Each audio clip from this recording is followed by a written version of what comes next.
اس نشست میں ہم چلتے ہیں ہماری اگلی ڈسکشن کی طرف. جی جا صاحب.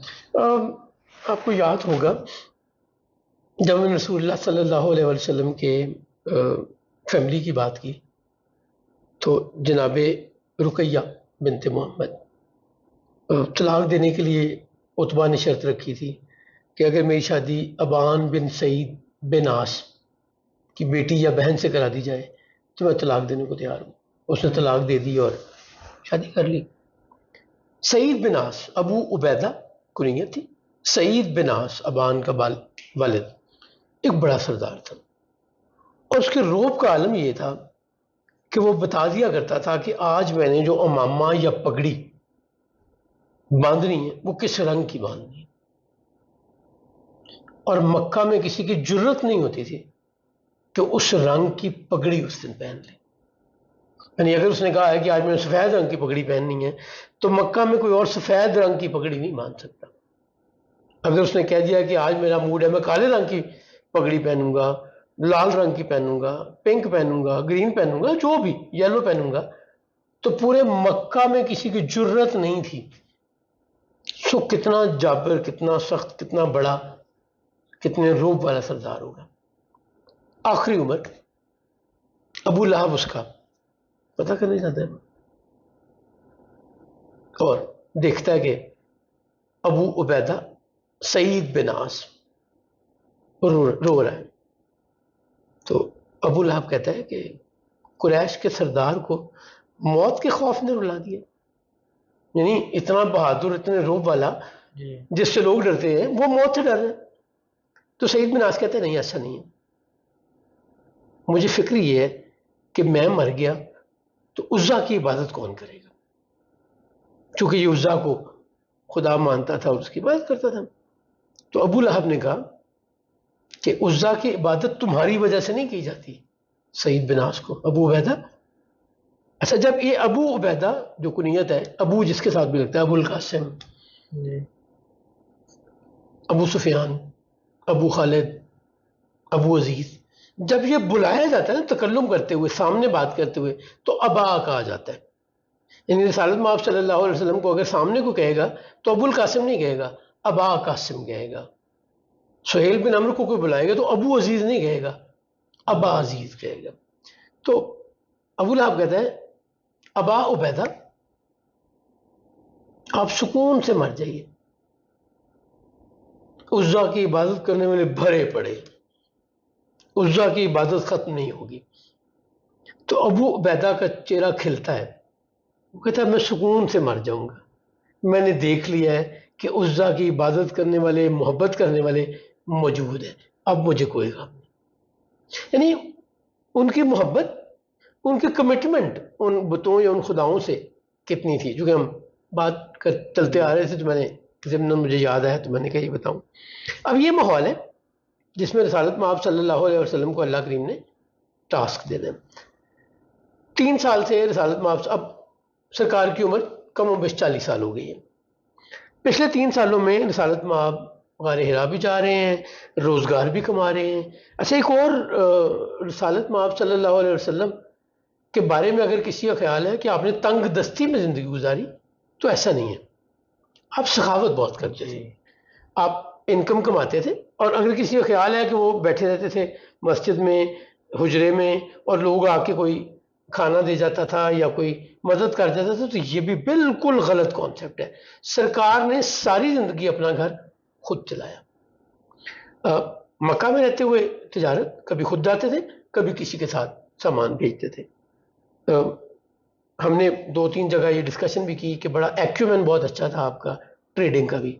مدینہ منورہ جا کے سرکار نے بھیڑ بکریاں پالی شروع کے دنوں میں، اور وہ اتنا بڑا ریوڑ یا اتنی تعداد ہو گئی کہ سرکار نے صلح حدیبیہ 6 ہجری میں ہوتی ہے، آتے ہیں عمرہ کرنے، حدیبیہ کے مقام پہ رکتے ہیں، اس سے آگے قریش آنے نہیں دیتے. الٹیمیٹلی ایک پیکٹ ہوتا ہے جس پہ رسالت میں آپ صلی اللہ علیہ وسلم اور ابو عزیز سہیل بن عمرو سائن کرتے ہیں، اور طے پاتا ہے کہ اگلے سال آئیں اور عمرہ کر لیں اور 10 سال تک جنگ بندی ہوگی، جسے صلح حدیبیہ. ہم عام زبان میں کہتے ہیں. تو سرکار نے کتنے اونٹ قربان کیے؟ 70 اونٹ قربان کیے. تو یہ تو نہیں ہو سکتا کہ سرکار سارے کے سارے اونٹ اپنے ملکیت میں لے آئے ہوں اور اس کے بعد سواری کا اونٹ بھی نہ بچا ہو. نہیں، تو 70 سے زیادہ اونٹ ہوں گے. پھر جس سال سرکار حج کرتے ہیں، حجۃ الوداع 10 ہجری کا ذی الحج، سرکار کے وصال سے اللہ کے حضور حاضر ہونے سے پہلے 2.5 مہینے پہلے، 2.25 مہینے پہلے یا 3 مہینے پہلے، پتہ کتنے اونٹ قربان کرتے ہیں؟ 100 اونٹ قربان کرتے ہیں. 6 ہجری میں 70 کیے جی. 10 ہجری میں 100 کرتے ہیں.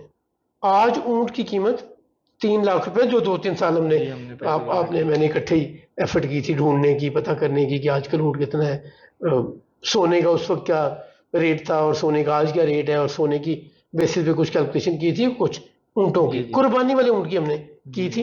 تو اس وقت 3 لاکھ تھی. جو ہم مہنگائی کا عالم اس وقت ہمارے ہو گیا وہ شاید 5 لاکھ کا ہو گیا. چلے ہم 3 کو ہی رکھتے ہیں. تو 100 اونٹ 3 کروڑ روپے کے بنتے ہیں. تو سرکار حج پہ 3 کروڑ روپے کی قربانی کر رہے ہیں. نہیں، 2 کروڑ 10 لاکھ روپے کی قربانی کب کر رہے ہیں؟ جی سر، حج نہیں کیا، صلح حدیبیہ. اور صلح حدیبیہ میں ایک اونٹ تھا جو ابو جہل کا اونٹ تھا. جب ہم وہاں آئیں گے تو ڈیٹیل سے ڈسکس کریں گے. وہ بھاگ کے ابو جہل کے گھر آ گیا. تو سرکار چونکہ اسے ڈیڈیکیٹ کر چکے تھے فور قربانی، تو مکہ کے لوگوں نے کہا کہ اس اونٹ کے بدلے 100 اونٹ لے لیں، یہ اونٹ ہمیں دے دیں. تو سرکار نے کہا چونکہ میں اللہ کے نام پہ ڈیڈیکیٹ کر چکا ہوں، نہ کیا ہوتا تو میں تم لوگوں کو دے دیتا. اس وقت ممکن نہیں ہے، یہ اللہ کے نام پہ ڈیڈیکیٹ وقف کیا جا چکا. تو جس اونٹ کے بدلے 100 اونٹ دے رہے ہیں، وہ اونٹ کتنا قیمتی ہوگا. نہیں، سو میں ضمناً یہ بات آئی اور میں کلیئرٹی دینا چاہ رہا تھا کہ رسالت مآب صلی اللہ علیہ وسلم کو اگر کوئی سمجھتا ہے کہ معاشی حالات اچھے نہیں تھے یا آپ کچھ نہیں کرتے تھے اور اس انتظار میں رہتے تھے کہ کہیں نہ کہیں سے کچھ آ جائے اور زندگی گزارے، تو ایسا نہیں ہے.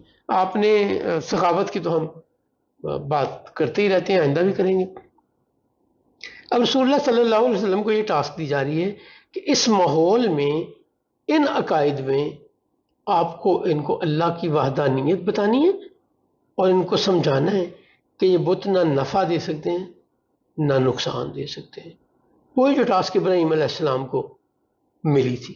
اس زمانے میں بت پرستی تھی، نوح علیہ السلام کے زمانے میں بت پرستی تھی. اچھا، ایک چیز اور یہاں پہ کلیئرٹی چاہیے. ہمارا یہ کہنے کا مقصد کہ بت پرستی رہی ہے، اس کا قطعی مطلب نہیں ہے کہ اللہ ماننے والے کوئی نہیں رہ گئے تھے.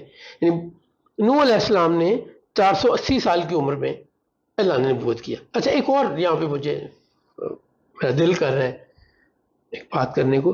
ہم عمومی طور پہ سمجھتے ہیں کہ نبوت 40 سال کی عمر میں عطا کی جاتی رہی. یہ بڑی میتھ اور کہنے کو بتایا جاتا ہے. عیسیٰ علیہ السلام پیدا ہوئے اور اللہ نے نبوت کر دیا. نوح علیہ السلام 480 سال کے تھے تو اللہ نے نبوت کیا. 120 سال تک تبلیغ کرتے رہے. 600 سال کی عمر میں اللہ کریم نے فرمایا کہ جو لوگ ایمان لے آئے اب مزید ایمان نہیں لائیں گے. اور 80 لوگ ٹوٹل ایمان لائے تھے. یہ ضمناً بات تھی. یہ 40 کا فگر جو سرکار کے ساتھ جڑا ہے نا، اس پہ ہم نے پورا ایک سیشن کیا تھا. بنیادی طور پہ عرب یہ سمجھتے تھے کہ 40 سال کی عمر میں آپ پوری پیک پہ ہوتے ہیں اپنی، آپ کی عقل، سمجھ، شعور، آپ کے اوصاف، آپ کی خوبیاں اوج کمال پہ ہوتی ہیں. تو 40 کے فگر کو سب سے معتبر، 40 سال کی عمر کو سب سے معتبر سمجھتے تھے. اور جو ان کے ملا تھے، رئیس یا ایم این اے، ایم پی اے، ان کی دارالندوہ اسمبلی کے ممبر تھے، ان کے لیے شرط تھی کہ 40 سال کی عمر ہوگی تو they could be part of that مجلس اور دارالندوہ.